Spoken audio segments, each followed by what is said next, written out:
Welcome back to linear algebra. In this video, we're going to be talking about linear independence, which is probably the most important tool in the discussion of linear algebra. Most of what we're going to do for the rest of the semester is going to center around the idea of linear independence. Now, linear independence itself builds off of the idea of a linear combination that I've mentioned briefly, although not in the context of vectors, which is where we're going to really be working on it. So consider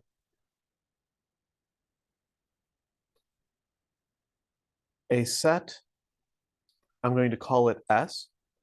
It's going to have elements U1, U2, down through to UN, all of which are n-dimensional Euclidean vectors. All right, so it's a set of vectors, which means that it's a subset of Rn, but each of these individually is an element in Rn.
A linear combination of the vectors in S is any vector V, still an n-dimensional vector. Right? When we're talking about linear combinations and linear independence and everything else here, we're going to stick with vectors in a specific dimension.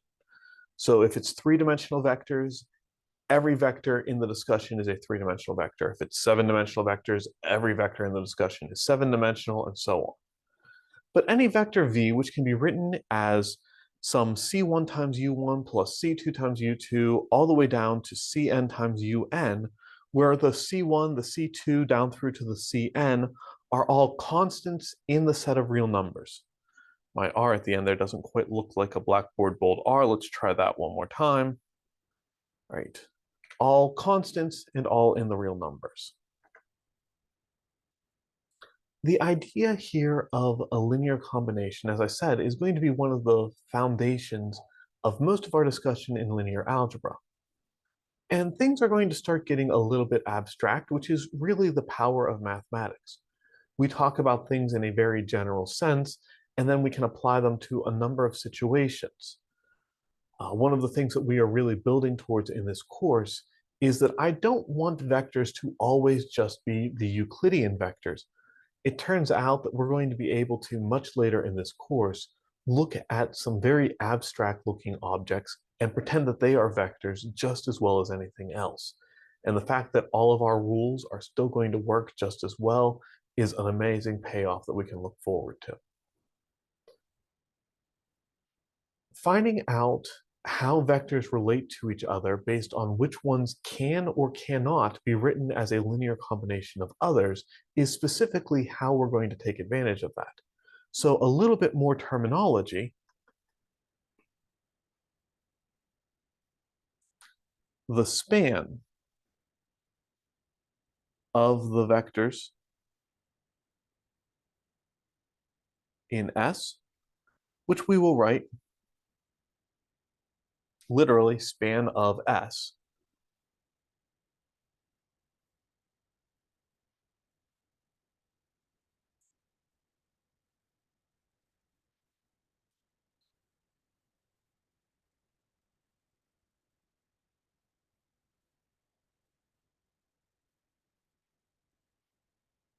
And the span of the vectors in S is the set containing every such linear combination, every vector which can be written in this form. I do want to mention that in some other sources, if you're looking for additional resources on linear algebra, you might see angle brackets used for describing a span. So the angle brackets with S in it, or angle brackets with U1, U2, and onward, is very often used to describe a span. I've also seen it done with square brackets.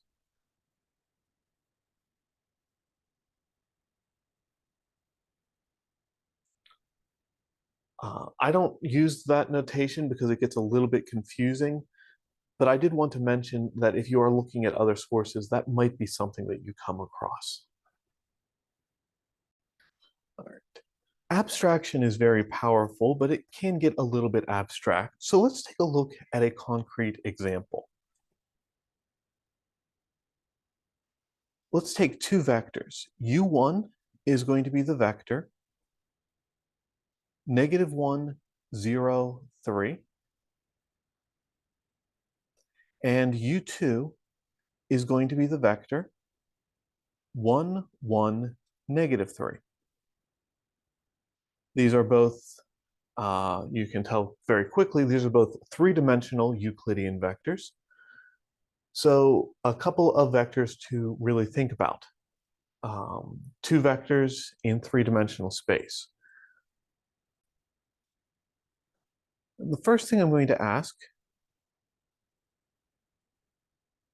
is about the vector 1, 2, -3.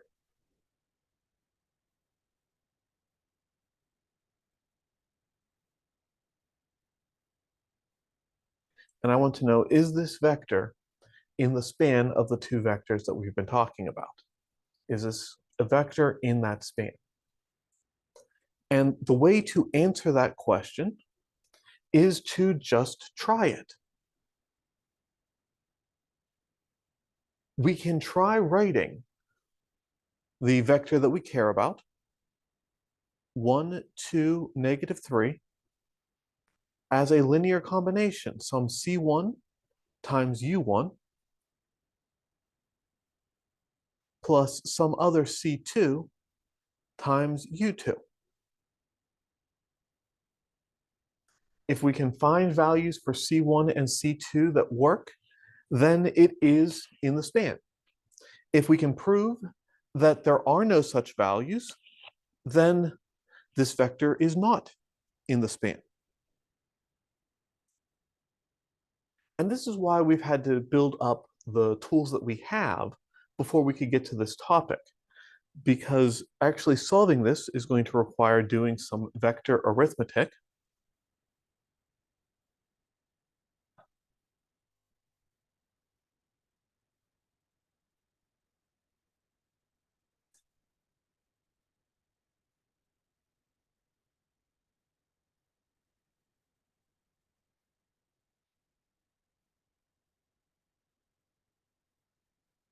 Then using a property of vectors. The only way for two vectors to be equal to each other is for each pair of corresponding components of the two vectors to be equal to each other, which in this case means that 1 has to be equal to minus C1 plus C2, and 2 has to be equal to C2, and -3 has to be equal to 3C1 minus 3C2. That's a system of three equations in three unknowns. We could pull out the more powerful tools that we've been talking about, write this as an augmented matrix and go from there. But this particular system is pretty straightforward to solve because we've got that middle equation that's basically already done for us. If I take that and I plug it into the first equation, 1 equals minus C1 plus C2, which I now know is 2. Well, add C1 to both sides of the equation. and subtract 1, I get that C1 has to be equal to 1. Of course, I've only tried that in 2 of the 3 equations. I should check and make sure that this solution satisfies the last equation as well. It's always possible that that last equation just throws everything out the window. So minus 3 is equal to 3 times C1, which we've solved as 1, minus 3 times C2, which we've solved as negative 2. And 3 minus, why did I write a negative 2? I was getting really ahead of myself. C2 is equal to positive 2, which is how I did the calculation. 3 times 1 is 3, 3 times 2 is 6, and 3 minus 6 is in fact negative 3, so that works out. All right. The particular linear combination is not what's important. What's important is that we found a linear combination. There is a combination of constants. In this case, they are 1 and negative, I'm sorry, 1 and 2. Why do I keep saying negative 2? 1 and 2 work. And that's all that matters. We have that, we're done. We found something. That means that this vector is in fact in the span. But it turns out that not every vector is going to be in that span. If I get my head back out of the way, let's take a look at one more example.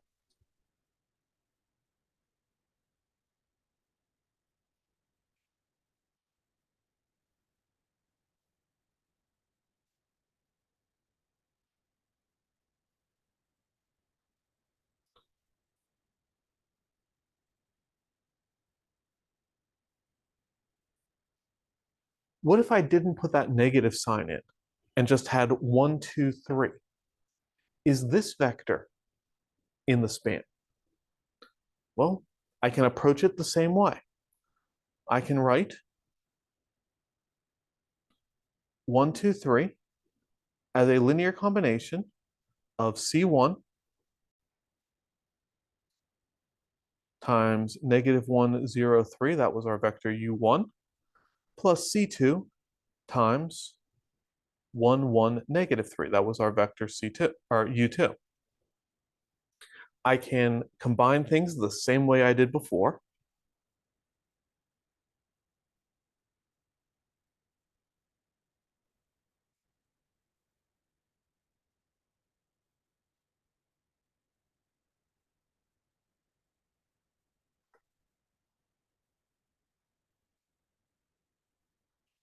I can turn that into the same system of equations, or very close to the same system of equations we had before.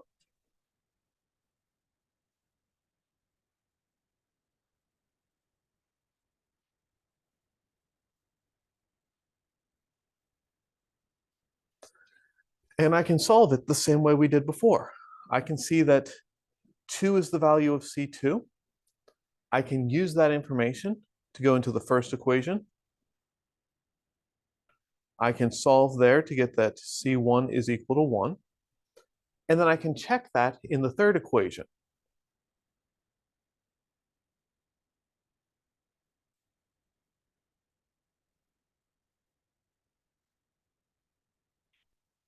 And we can find that this vector is not in the span, right?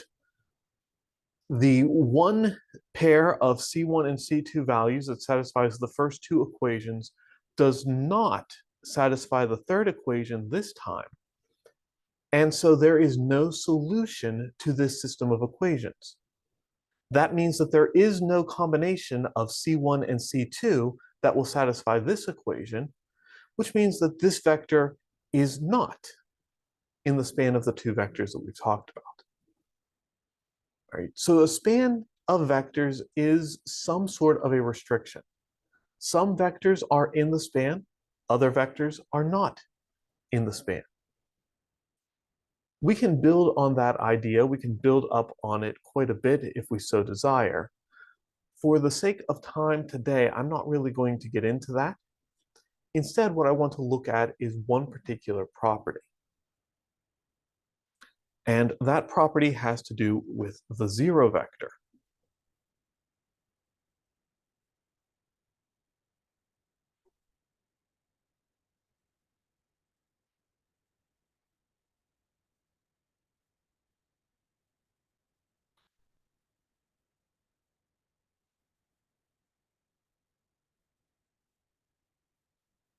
A relatively easy theorem here.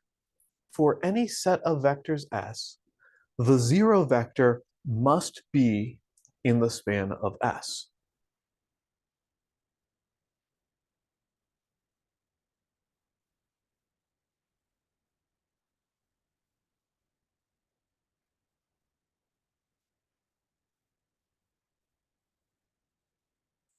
So let's take a set of vectors, call it u1, u2 down through to un. We don't know how many vectors there are in the set. We just know it's a set of vectors. And let's take a linear combination. I'm going to look at one particular linear combination. Choose C1 equals 0.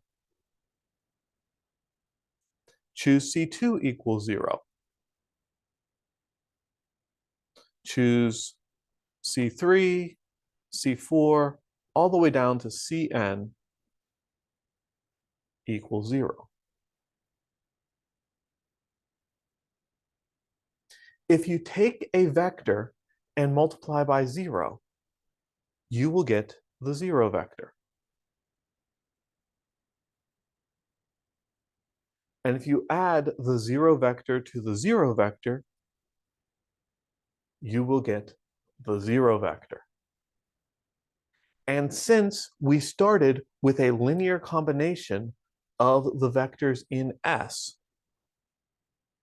this has to be in the span of S, which means that this has to be in the span of S.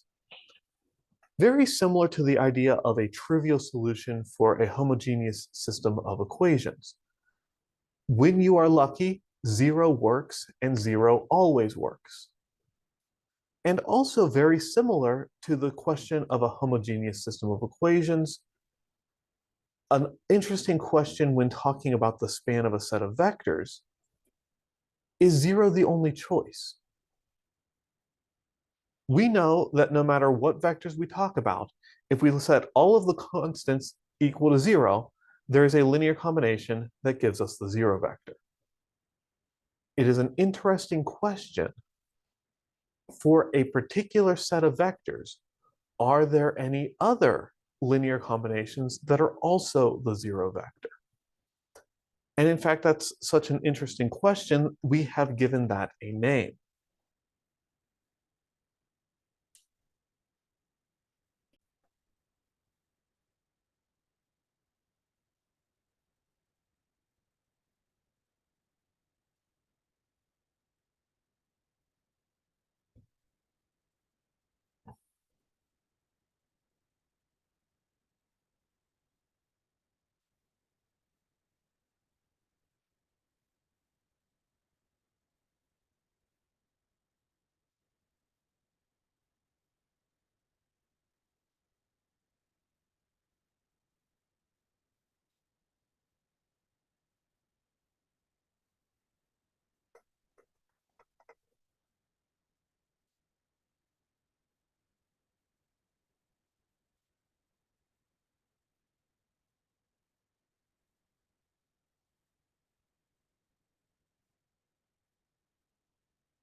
Right? A set of vectors is called linearly independent if and only if the only linear combination which produces the zero vector is to have all of the constant coefficients equal to zero.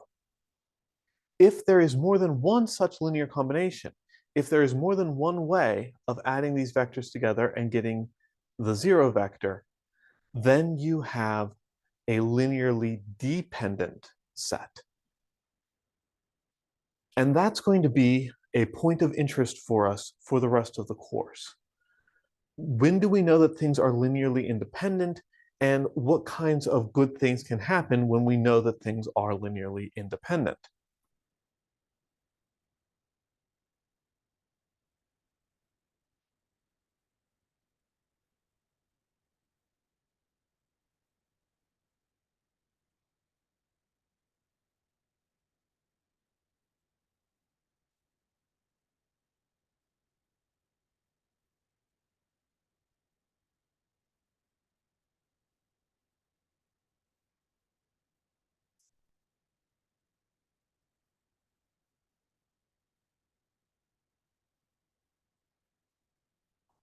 So for example, we should be able to show that the three vectors, u1 has components 1, 0, u2 has components 1, 1, and u3 has components 1, 2.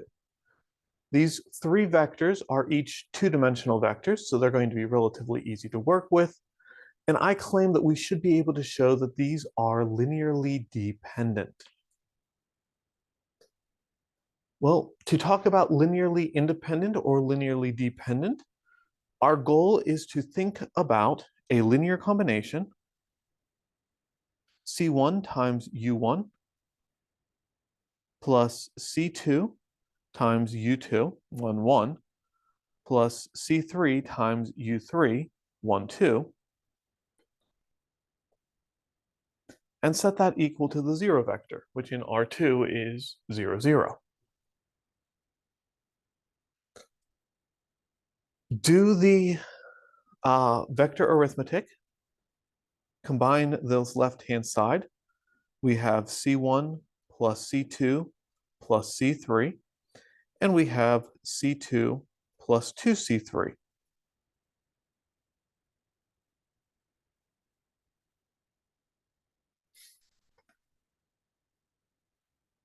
All right, and that gives us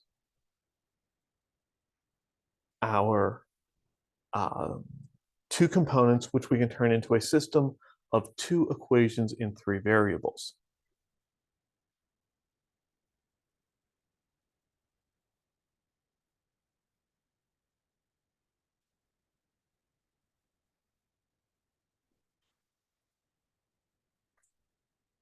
I can't actually be done here. At this point, I have everything I need in order to solve this problem. Because we have a theorem from a previous video that says that whenever you have a homogeneous system of equations, which we have, and there are more variables, 3 in this case, than there are equations, 2 in this case, then there must be infinitely many solutions. Right there, I'm done. I have my answer. But I can be a little bit more specific, and for some reason, it doesn't feel satisfying to leave here. It feels like we should keep going. So let's go ahead and do that. Couple of different ways you can think about this. I'm going to take and rewrite this as a matrix because that's how I tend to think about systems. 1, 1, 1, 0, 0, 1, 2, 0. And let's get this into reduced row echelon form by just taking the second row minus or subtracting it from the first row. So we'll have 1, 1 minus 1 is 0, 1 minus 2 is -1, and then 0, 1, 2, 0. There's actually not really anything else we can do beyond that.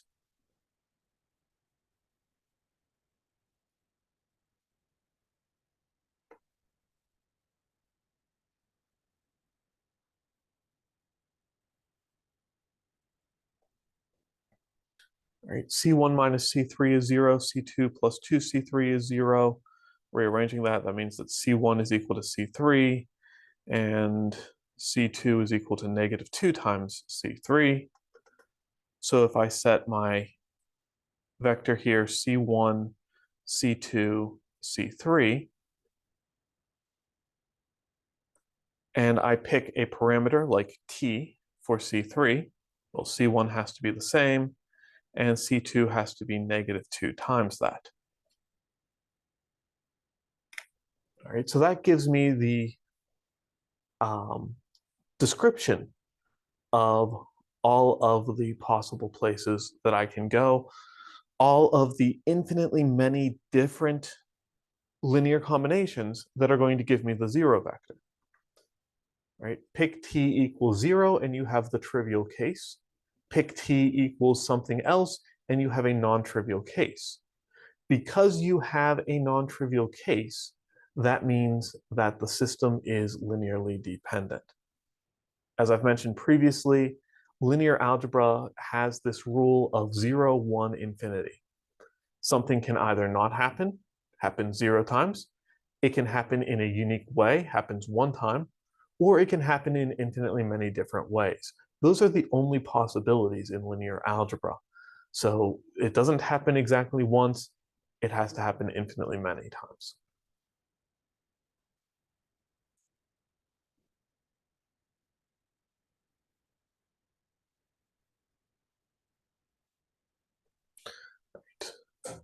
So the answer here is that these vectors are linearly dependent.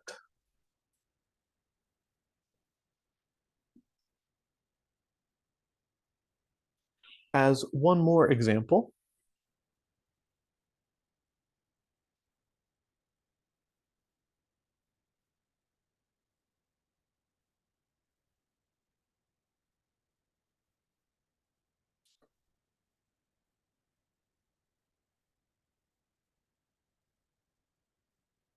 I forgot something in this description, sorry about that.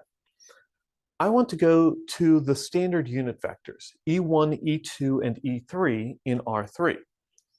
Remember, those are the vectors that have components 1, 0, 0, 0, 1, 0, and 0, 0, 1. All right, in R3, so the three-dimensional vectors, where the first, the second, and the third, respectively, component of the vector is 1, and everything else is 0.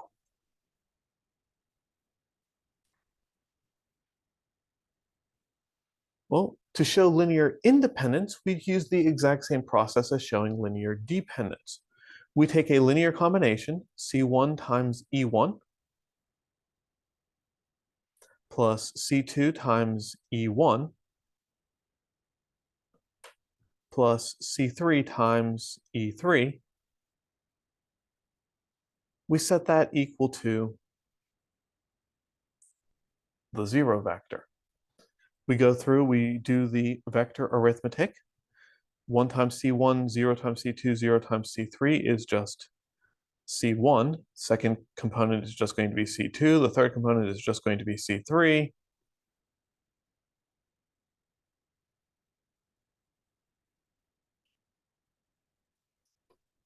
And there we have it.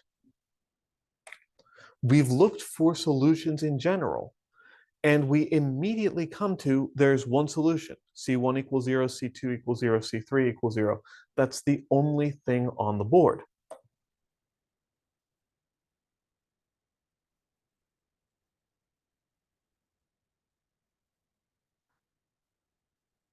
Right. That fact is going to be incredibly powerful and incredibly important for us moving forward. Let's take a look at another problem very similar to this. All right, those vectors are relatively easy to work with. Let's take a look at a couple of vectors that are a little bit more challenging. Although not very challenging, let's be honest, the calculations in linear algebra are never difficult. They're often tedious, but they're rarely difficult.